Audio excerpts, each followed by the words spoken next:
Daħal fit-tieni jum tiegħu il-ġuri kontra Michael Emanuel mill-Kosta tal-Avorju li qed jiġi akkużat bil-qtil tas-sieħba tiegħu Maria Lourdes Agius fl-2018. Fil-ġuri preżedut mill-imħallef Aron Buġejja xed l-Ispettur Konrad Ellul li qal kif il-mara kienet instabet mieta fil-kamra tas-sodda tal-appartament tagħha f'Raħal Ġdid u li l-awtopsja kienet ikkonfermat li din mietet f'gata. Xiet ukoll is-Supretendent Arnold Kassar li qal li meta seħħ il-qtil l-akkużat trid jitkellem mal-pulizija iżda ma rridx l-għajnuna ta' avukat.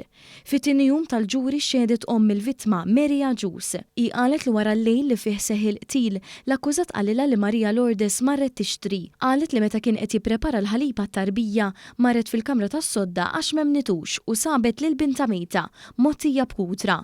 Meta ntalbet biex tidentifika lill-akkużat il-vittma ġiet emozzjonata u ma filħitx tħares leh. Xed ukoll hu il-vittma John Agius li qal li oħtu ma kienx kuntenta fir-relazzjoni u dejjem rat issawwat. Xed anke dwar każ ieħor ta' vjolenza meta oħtu kienet talbitu jmur id-dar għax Mike kien sawwathom.